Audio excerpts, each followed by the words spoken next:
that was actually my last question. You summed it off nicely there. I have one more sort of dead, not serious question at all. Yeah. Does shaving your legs on the track cyclist make that difference that the boys were campaigning about for ages? Because I remember, I think it must have been 2012 when they were like there was like you guys were basically walking around in Gillette shaving foam. Not you, obviously, you were there, but the boys were Gillette shaving foam. He actually had something in his contract apparently that meant he couldn't be seen in public more than like 5 times without a fresh shave. Wow. Which I suppose is a small price to pay for a Gillette sponsorship. But yeah, Gillette, if that's true, I will shave. Yeah, let's get another one in here. We've got Sky, Gillette, and the jeans as well. I'll hand in my resignation tomorrow at my daytime job if they phone by tonight. So the main reason, right, is there's 2 main reasons. Yeah. And then there's the actual reason. So the 2 main reasons are if you crash and you got hairy legs and you get burns, it's a lot easier to clean them and put plasters on. Stickers like Gold Star. God, I thought I had a sponsorship head on. You're like, yeah, we'll brand the friction burn. It's a lot. Like it's plaster on if you've not got like hair that is going to pull on and stuff like that. Second one is physio and treatment in the physio room. It's also easier if you've not got big hairy legs. And then the real reason is that it's one of few communities where you actually feel like an idiot if you don't have shaved legs. Like you just get laughed at, and it's like, where else would this happen? Like normally it's the opposite way around. But I've come back from my post-Olympic holiday. I had 5 months off, and 5 months off. I was still ticking over, but I was like 5 months away from the team and came back. An Olympic holiday. Yeah, literally. And I just, because I only really shave them just before races. I'm quite lazy. It's a big job. And so I've got a good, 8 months of growth there right now. And they look like, have you seen Ted Lasso? No, mate, I've never watched it. I really need to. There's a character in it called Roy Kent, who is a parody of Roy Keane, and he's got a really hairy chest. He's the old guy in the team, and all the young ones are taking the mick out of him because he doesn't get his chest waxed like all the young ones do. And they say like he's got like a woolly jumper and he needs to take it off before he goes in the shower, and I'm getting all of that at the moment with my hairy legs. But they're keeping me warm here in Mallorca now. It's only 13 degrees. You wouldn't survive in Scotland, Ryan. I'll tell you that now. Oh no, I would not. I'm not good with the cold. But yeah, it's they can tell you what they want, but it's just because it's a bit of a cult. I like this. It's like it's now just became weird not to do it. Yeah, exactly.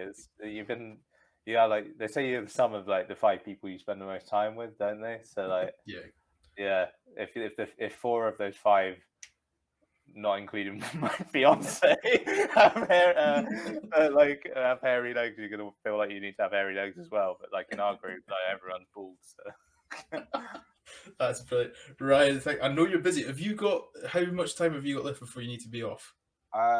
Say 10 minutes probably. Right. Do you want to quickly run through under the team bus, and then you can set yourself down the road to all your pals? Yeah, go on. Yeah, you're a braver man than I. Thank you very much. I cannot thank you enough for this. Right, under the team bus, really simple.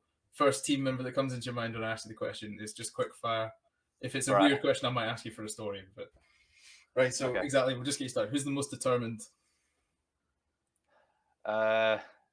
It's probably me.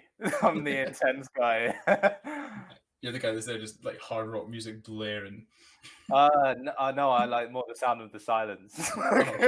Yeah, but if you were in a rugby change room, nobody would go near you. The guy just looks dead straight ahead. Yeah, if determined is like intense, then it's probably me. Yeah.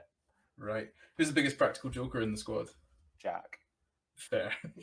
Who's the most clumsy? Probably also Jack. Yeah. I like the thought of him setting up a prank and then falling into it. Yeah. Right. Who loves the night out the most? Also Jack. Jack, you're coming on the podcast. And if your team's Scotland, we're going out in Edinburgh. Fuck the podcast. We're going out. He doesn't need a second invitation. So. We've probably been in many of the same nightclubs and not seen each other for various different reasons. Who's got the worst fashion sense? Like, who's got the most outrageous fashion sense? Ooh. Everyone's kind of gone the same way. I was Yeah, gonna say it's like you all wear the same tracksuit, team. but Yeah, like as I said, we've already got limited options. So yeah, I'd say it's a collective team on that front. Yeah, collective group of weirdly dressed cyclists. Yeah. I mean, like you could just said lycra, I suppose, to the vast majority of people. Yeah, exactly. Yeah, like an actual workwear is awful. Mate, to be fair, those things look warm. Like, there's not a lot of room for the cold to get in. Who's the best dancer in the squad on a night out? You can't say Jack because I already know that he's the one on the night out. I'll go with Ali. Fair, great answer. Yeah. Who's the future coach? And you can't say Jason because he's now become the coach. But who's, when you look at the team, you think, oh, you could be the coach. I think Joe. He's already doing some coaching along with some younger athletes and stuff. I think he's probably would have an interest in that. Nice. Who is hard as nails? Like, who's somebody that you think, for the first time ever, if the velodrome develops into a fist fight, I want him stood behind me? None of us. Honestly, you're on the legs, you lot. You need to start performing like Roundhouse Kick. There was Phil. There was Phil, who's left now. Probably Phil. He used to have a thing, like, if you wound him up enough, he'd say, "One punch, mate, I kill you," and like, in his slightly German accent, and it would just because like it'd just be like a rabid dog in a fight, I think. So you want somebody that you don't know where their end point is in a fight. Yeah, exactly. Yeah, where is his limit? Right. This one's a bit of a difficult one in a way to explain. But who's got the most natural talent like you've ever seen? So not necessarily the greatest cyclist you've ever seen, but who's the one that sort of came onto the track and you thought, this kid's got it? I mean, it's probably an obvious answer, but it would be Jason on that front. Yeah. Jason or Phil. I think that's a fair answer to me. Jason seems to be able to just pick things up like anything and learn it really quickly. He's so diverse as well with the stuff he can do on a velodrome. And then Phil, like, it just freakishly strong. Like, there's things that he could kind of do that nobody else could do. So I'd probably put those two up there. Oh, Claire, that sounds perfect. I would definitely give you Jason Kenny. Jason Kenny is allowed as an acceptable answer. I think there'd be bigger controversy if you didn't say him and then everybody went, hold on. Like he makes most things sort of athletic look pretty easy. Yeah. Right. Yeah. Who is the most gullible in the squad? Me. Really, just fall for anything. I'm just like the last person for the penny to drop with certain things. There's nothing wrong with that. Yeah, probably me. Yeah. That normally means you care the most. That's what I've read somewhere. If you're gullible, apparently you care. Right. Who is? Oh, we're on to the last two. So we'll get this and get you out of here. Who is most likely to order a plain meal at Nando's? Who can't handle their spice? Ali. We just had this conversation earlier. Like, is like death row meal would be like a ham and cheese sandwich. ham and cheese sandwich, bottle of water, and ready sort of crisps. Maybe some vanilla ice cream or something like that. If he's feeling brave.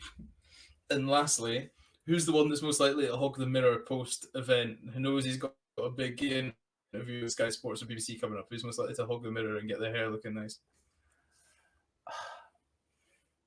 None of us get a mirror. Like, that would I'd have to caveat that answer. We literally get we're straight helmets off, sweaty and anything, and then there's someone ushering us straight to the podium, and you don't get a chance. No, is there nobody trying to check themselves on the reflective floor? Does that look okay? You just have to go blind. Everything. I love the thought of you stood there for the national anthem going, I hope I look nice right now. Yeah, genuinely, the Olympic podium, we got shuffled down into this prep room because it was one of the few events. Normally we just go up in the lycra, but this was one of the few events where you have a podium suit to get changed into. Right. And we got taken down there, and our whoever's responsibility it was to bring down the podium tracksuits just never came. So we were having these Japanese policemen were just shouting at us the TV schedule and everything, and screaming at us you need to get your changed. We're we don't have anything. It was completely helpless. So completely lost our cool before we went up for like, you're in front of quite a lot of people. I love the thought that was the most difficult part of your day. Winning a silver medal is like trying to get changed for the podium. Well, that's the bit that you prepared for. Like, you don't really think about what happens afterwards. Like, you don't dare think about what happens afterwards. So. That's good. Well, there we go. You have successfully passed under the team bus, Ryan. So you have now got the final question, and you can get on your way and enjoy your special activities in Mallorca. That sounds a lot more sinister than it was. You can enjoy training in Mallorca. he's secretly a secret agent. He does nothing to do with cycling. He just looks the part. Right. I gave you the answer beforehand. It's the only one guests get a chance to work for. Your 3 cheesy pop songs to get the team ready for a night out. What are they? Right. So I kind of I tried to think about what the team do on race day. We've got different songs that all have a story. You're often like race day, you're pretty nervous, you get down. One of the things we started doing, have you seen Wolf of Wall Street? Yeah. We get down to breakfast on race day, and we do the Matthew McConaughey like humming song with the beat in the session.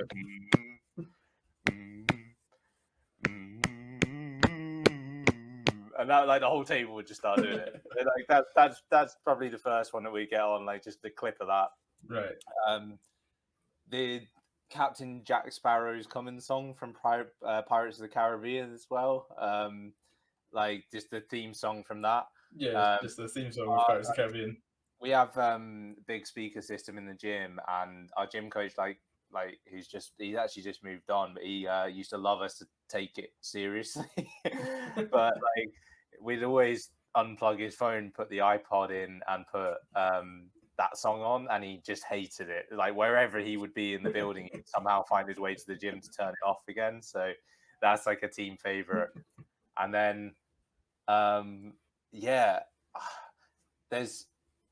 so Jack and Ali, between them, seem to find like the most dreadful SoundCloud remixes of. What is it with SoundCloud, man? It's making a horrible comeback in resurgence. Like I sometimes come in the gym and I just have to sit in the car after 2 hours in there and just sit in silence, just staring into the distance before I can bring myself to drive home, because some of the stuff I've heard.